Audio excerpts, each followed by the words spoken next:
Hello. Welcome to the Delight in the Limelight show. Thanks for coming on either live or on the replay.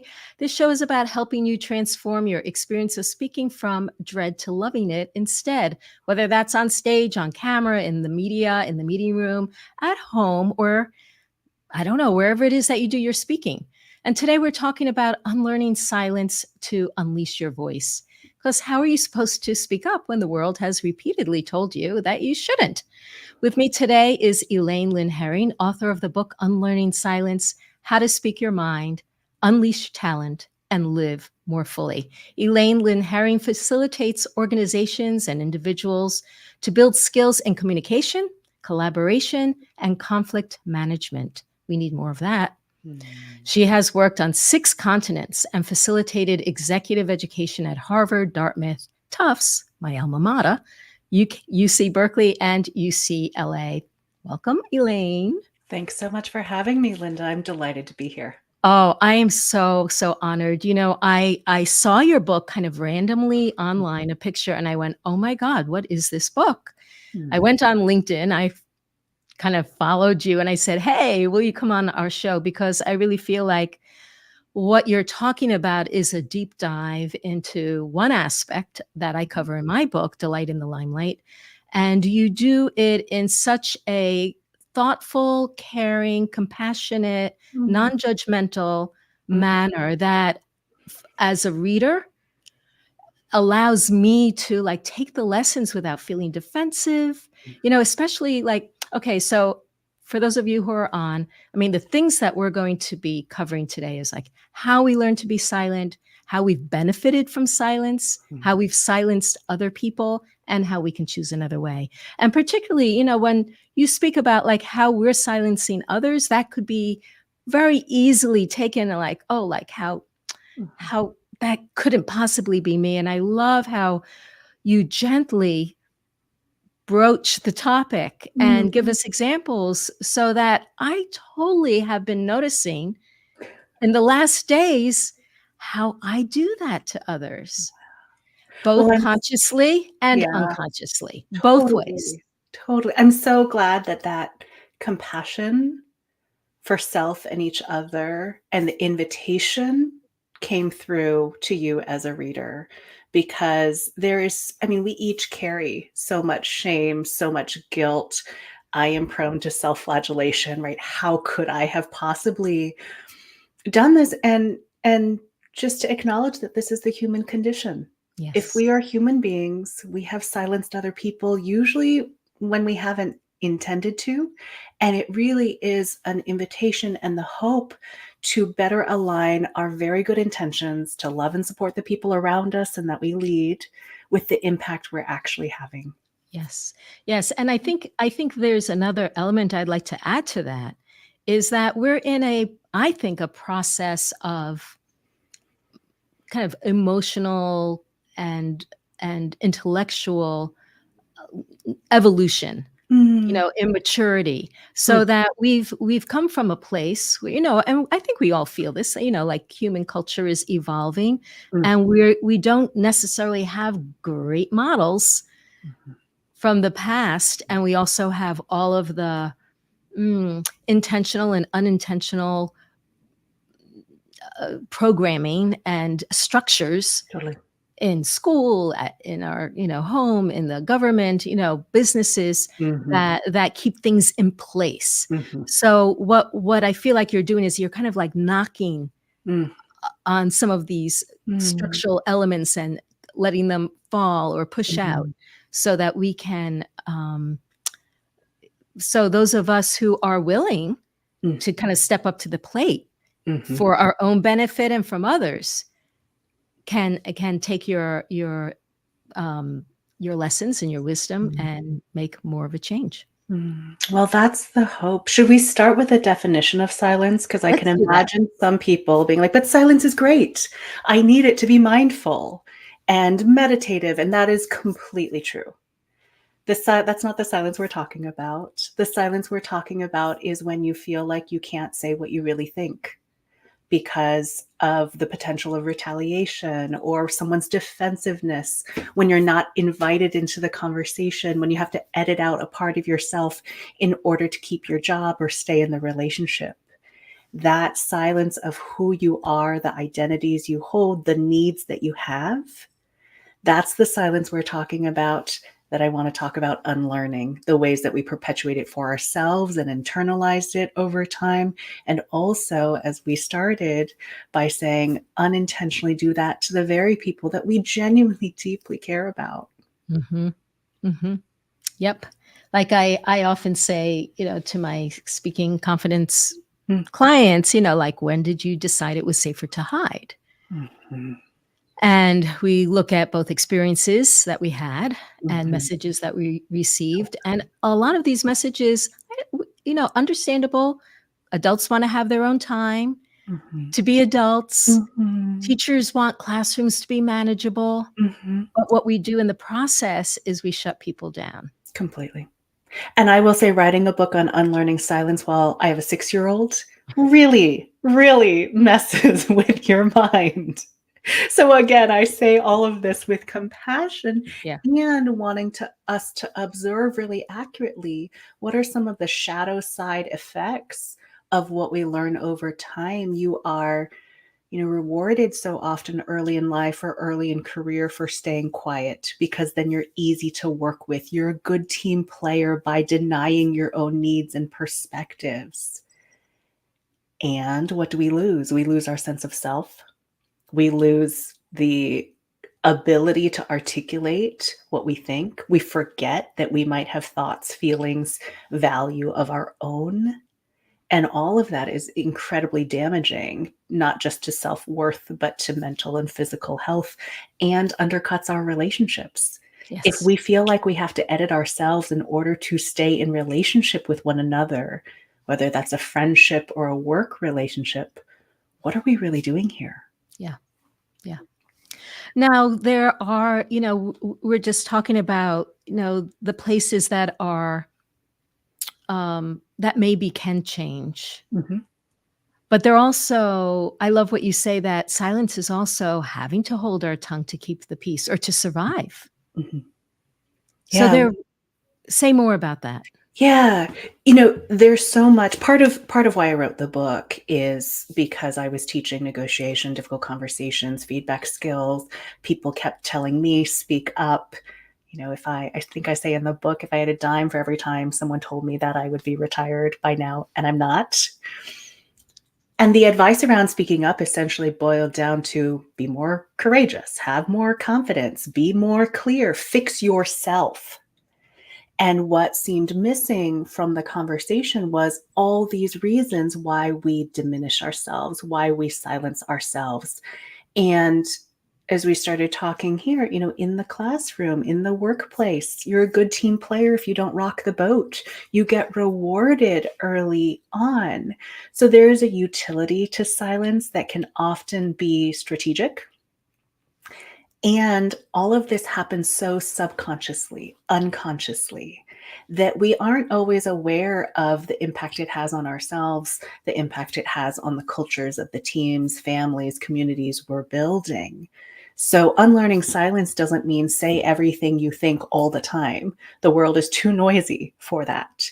So much as, are you choosing to stay silent because actually you're not going to be able to change that other person. You've tried, and that's a healthy boundary for you to set. Mhm. Or are you staying silent because staying silent feels like, or is, the only way that you can still have that seat at the table? Whether silence is additive or oppressive depends on agency. Am I choosing this for myself, or has it been chosen for me? And Mhm. that's a question I want us to ask each of ourselves. Yeah. Yeah. So let's look at silence in the workplace. Mm. What are some of the ways that we like there's so much in the book, so I'm trying to think, Mm. what to pull out here. But Yeah. you talk about, the people may think that they're creating or they Mhm. want feedback. So talk about the different kind of minefields that we have around silence and giving space to voice in the workplace? Absolutely. So many different minefields. One is this pressure these days to be an inclusive leader, right? We're no longer leading by command and control. Research has proven and shown us that there are really damaging impacts to that. We're not making widgets anymore. We need creativity and innovation. You foster those best ideas by inviting different perspectives out. There is that pressure for each of us. And at the same time, the world cannot run on consensus. A business cannot run on consensus. So one of the ways we end up silencing people is creating this catch-22, right? I'm saying, I want to hear what you think. Tell me what you really think. But when you take the risk to do it, we're like, actually, no, that was wrong. That's not what you should be thinking.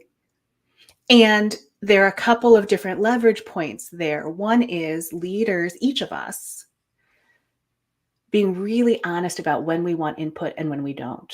Because if the decision's been made and we need to move forward to get a product to market, that's not the time to open things back up. So let's be really intellectually honest about when we're soliciting input and who we're soliciting from, and that clarity. Because and in the book, I have a construct around 3 buckets of who gets to decide, who gets to be consulted, who gets to be informed. One of the major friction points is when I, as a team member, assume that I am in the consult bucket. I'm being consulted. And so I'm offering my perspective. And you, as a leader, are thinking, well, I should probably consult you because that's what, quote unquote, good leaders do. But actually, the decision's already been made. And so I, as a team member, go through all the internal strife of thinking, okay, how candid should I be? Should I really tell them what I think? I find the words to do it. And then you say, okay, thanks. Thanks for the feedback. And then nothing happens. And I'm thinking, why did I spend all that time and energy and effort to tell you what I think if you already knew what you were going to do? Mm-hmm.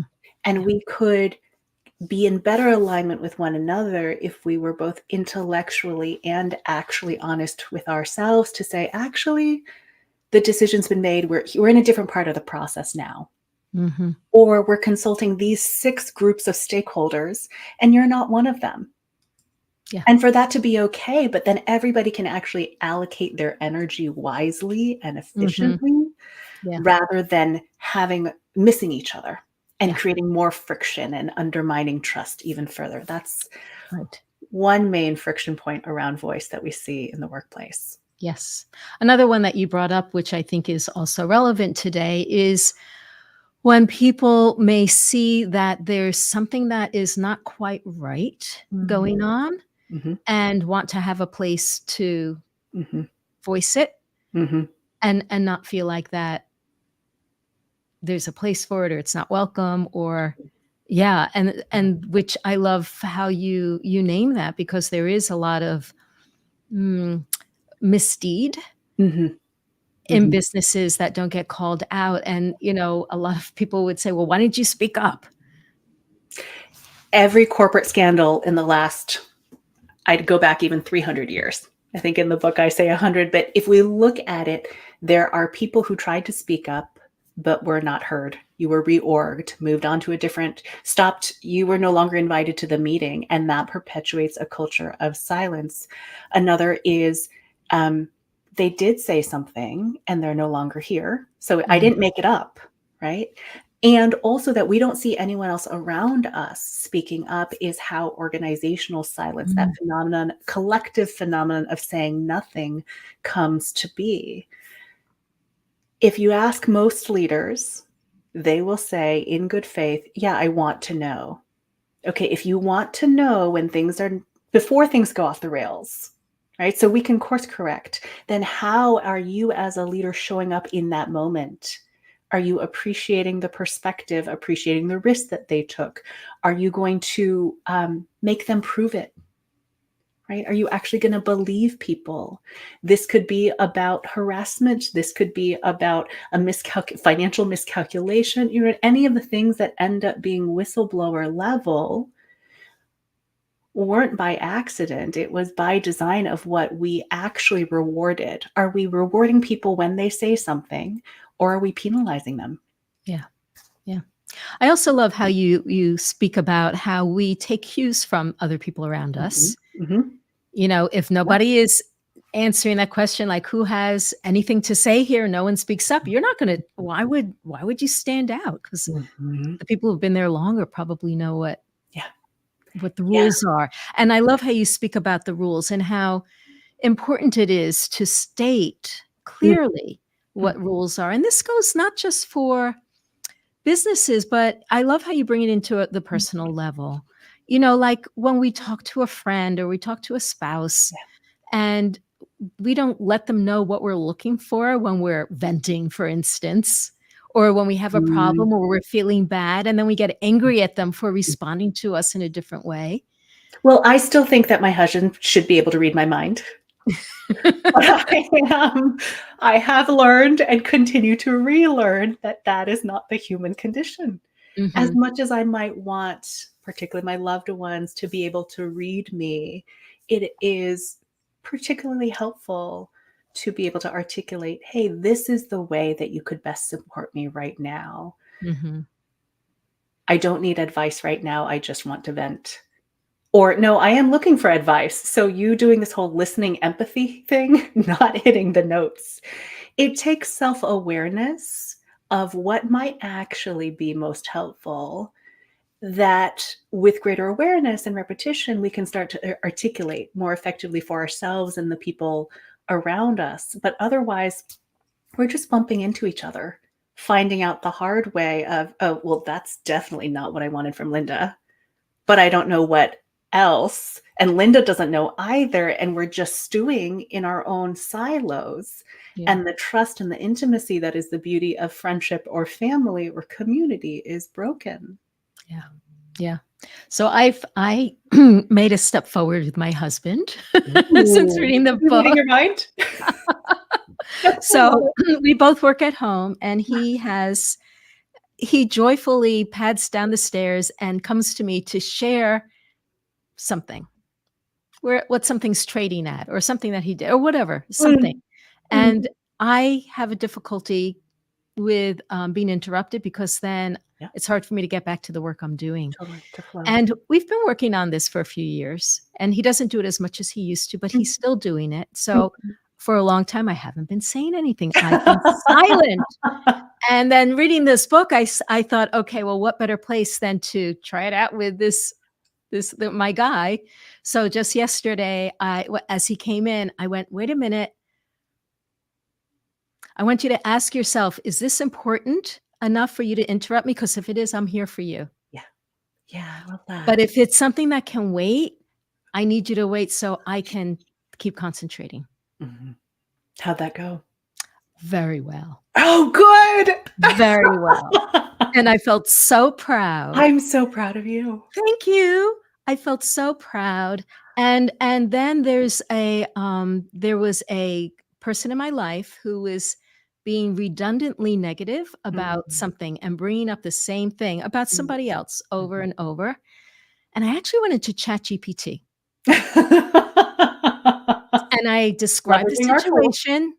I described the situation and I said, "This is what I feel like saying to her, but what would you suggest Mm, I say?" And mhm, it spit out like 8 different mhm. possibilities. And about 2 of them, I thought, I could say something like that. Okay, I love it. And I think actually this is one of the things I like ChatGPT for, Mhm, AI. That's, for people who may not know, that's artificial intelligence.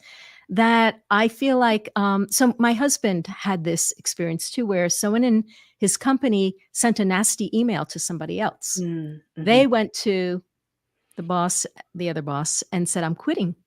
Mm, This just pushed me over the edge." yeah. My husband put that email, that the nasty one, into ChatGPT and said, "Would you rewrite this in a friendly and positive manner?" Mm, And then shared it with the sender of the mhm, email and saying, "If you ever need to give mm, feedback in the company, we need to be supportive and mhm, lift mm. each other up, even Yeah. if we're not pleased with the outcome. Put it through ChatGPT before you Mm, send it. mm. And if you want to know if I put my email through ChatGPT, I did." Yeah, I love that. Of sometimes it is what are the words that I could actually use? Yes. So I loved your example with your husband because you not only set the boundary, but you also affirmed the relationship, right? If it's an emergency, if it's really important, I am here for you. And needing to be really clear about that intent. And also, and this is yes, and articulating the boundary of, and I really want to keep my flow if it can wait. And Yeah. so you're doing both there in a way that is effective and relationship strengthening, and also helps him know how you're experiencing the moment. Yeah. And I think ChatGPT or AI can be helpful for just catalyzing what are the other words that we could use. And essentially, what I hear you using ChatGPT for is as a thought partner. Yes. If I don't know what this might look or sound like, what could it look like? Not to then copy paste necessarily, but to catalyze my thinking of a different way going forward with Mhm. a key mindset shift of there could be a different way. Yeah. Yeah. And to remember that if silence is what we've learned and become habitual of I'm going to sit here and seethe every time I hear your feet coming down those stairs, what might be a different option? Yes. Yes. So I'm wondering, let's say somebody wants to feel more bold or confident or take up more space or get their voice heard. Mhm. What are the suggestions you would Yeah. make? Well, there's so many layers to that because our actions flow from our mindset. And part of learned silence is to forget that we even could have thoughts of our own. This is true, particularly of women, particularly with people with subordinate identities, where we have been focused on caring for other people, solving for what my manager or leader thinks rather than what I think. And so there's some internal work to do first. And what I would recommend is as you're listening to a podcast, a live stream, reading a book, the news, whatever it is, be asking yourself two questions. First question is just, what do I think? What do I think? Not taking this podcast as gospel or truth, but to react against it reminds you that you actually have thoughts, feelings, preferences, insights of your own. And second is, what do I need? Sounds like Linda needed to not be interrupted to maintain flow. Mhm. And so often we are taught or acculturated to put our own needs behind someone else's. And there's certainly something of being considerate for someone else. But if it leads you eventually to a place of not being seen, known, heard, burning out, and being depleted, then that's not working either. So I'd start with the internal work of what do I think? What do I need? And then chapter 6 and 7 are really practical about using your voice, right? How do you actually speak up? And I offer 4 anchors for speaking up. One is start with why. Why does it matter to you to use your voice at all, to be heard? Is it because you want to be known? Is it because you care about this relationship? Is it because you're not okay with inequity in the workplace? What's that bigger why? Because the fear and the discomfort don't magically disappear. But if there's a cause that matters more than that fear and discomfort, it anchors you when things get stirred up. The Mhm. second is to connect the dots, right? How are you thinking about the situation? What are you seeing? What's your reasoning? And I share a story about my difference of perspective of cleaning the toilet, difference of perspective that my husband had in that moment, right? Ideally, we would read each other's minds and be able to make the same connections, but we're different people. We see things differently. We see different things. And so being able to articulate and connect the dots for someone so they have a better idea of what you're thinking. Third is making the ask clear. We talked a little bit about this already. What are you asking for? Are you asking for someone to listen? Are you asking for them to problem solve? Are you asking for a snack because you're hangry? And that leads back to that internal work of what do I need? But the more we can make the asks clear, it increases the likelihood that someone else can actually be responsive to that and Mhm. support us in the ways that feel like support to us. Yeah. And the fourth is embrace resistance. So many of us, when we speak up, we hope we will just be heard. And that would be a beautiful thing. And because we as human beings are all imperfect and gnarly and have our rough edges, we don't always get the, yes, Linda, of course, you're totally right, response that we so crave. Oftentimes it's a question of, well, have you thought about the budgetary impact here? What about this? What about that? And we take that as disincentive to continue. Mm. But if we think of communication as a negotiation, any engagement, even the resistance is engagement, right? Salespeople will tell you a no. If you write back on that email that they sent to you, that's actually a win because you've engaged. And then we can ask questions of, well, what would need to be true to change? Tell me more about your concerns. All of that is what researchers call the voice cultivation process. Voice cultivation process. Mm. So voice is not once and done as much as we might wish. I speak up once, I am heard, we move on in the world. The world is messy. People are messy. So to expect that there will be resistance, maybe some defensiveness, means that we're less likely to be thrown off when it comes, Yes. right? Yes. Instead of taking it personally, it's, oh, there it is. Yes. I love that. I love that so much. And it's similar. What in my brain, I'm thinking of, like, I help people handle making mistakes when they speak. Mhm, mhm, And if you know that mistakes are going to happen and mhm. you're fine, you've got ways to Yeah. handle it. It's kind of like the same thing with resistance. People are going to push back and say, I don't Mm, think that's going to work. mhm, And mhm. that doesn't have to throw you, as long as you know that's to be expected. It's one of the things that we learn to engage with. Yeah. And that Or is it's it kind of like the question. I like what you said about the, I can't remember his name or the name you used, but mm, he got some pushback in that way, and he came back and he said, "Well, if I could demonstrate that I do know how to get there, would you be interested?" They said, "Oh, absolutely." mhm.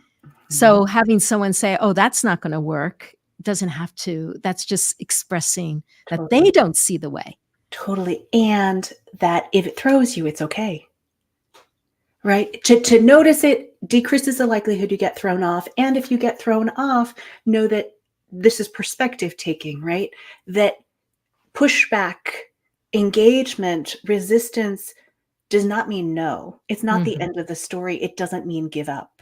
It mhm. means here's that handhold as if you're rock climbing that doesn't feel as secure as you would hope that it would. But how do you engage? What's your next step? Right, right, right. I wanna add one other layer to these steps of how do you speak up, and that is, I'm a big believer, you point to things in the past that create this sense that we don't have a voice, or what we have to say is not interesting. I Mhm, really do believe that we will benefit when we do go back to identify those things, mhm, and we give them some attention where we can actually heal them or resolve them, mhm. because then they won't get triggered and create more kind of disorganization in helping what's going on in the present. Yeah. So if we can address those things and clear them away, then we're able to be more in the moment and interacting with what's going on. Yeah, and I can imagine some listeners being like, "Oh, Linda, are you asking us to go to therapy? I don't have time for that." Right? I Oh, don't that's have no, and I will say I am a full believer in therapy and revisiting those moments, but also to contextualize that being an adult, being a human being means acknowledging everything that has led you up to this point in life, and then deciding how you want to supplement or evolve from that. yes. Right? Not those things, the ways that we learn silence served us in many different capacities. The question is, does it still continue to serve us today? Mhm. And does it continue to serve the people that we want to become? If yes, fantastic. If no, how might we evolve it? Yes, And that's the absolutely. invitation. That's that is it. So we are close to the end of our time here. What haven't we spoken about that you think that listeners need to hear? Hmm. there's a fundamental truth here, which is that we each are unique human beings, right? Of value with things to offer. And that unlearning silence is both about how do we honor those gifts within ourselves and also create space for people, what you want to call it vulnerability, you want to call it authenticity, whatever it really is about honoring each other's humanity. How can we bring forth all that genius, all that insight, all that goodness that so often gets stifled? And it comes with asking some hard questions of, well, what have I learned? And remembering the possibility of choosing a different way. Nice. Elaine, where can people find you? Mm-hmm. People can find me on LinkedIn, Elaine Lin Hering, or my website, elainelinhering.com. I have a monthly newsletter that offers tips and strategies for using your voice, and I see that popping up in the note already. So the book is Unlearning Silence, How to Speak Your Mind, Unleash Talent, and Live More Fully. Really, my hope that all those things are true for you and the people around you. So beautiful. Thank you so much for taking the time and putting in the love and effort of creating a beautiful book. As I said earlier, it has really impacted me. And I have loved sharing it with my followers. When a book isn't out yet. So when it comes out in March and I get my physical copy, I will also post on social media about it. I really think it's an important book for all of us to be more conscious about. Mm-hmm. Mm-hmm. And I'm so delighted that it's already making things better at home for you. Yes, it is.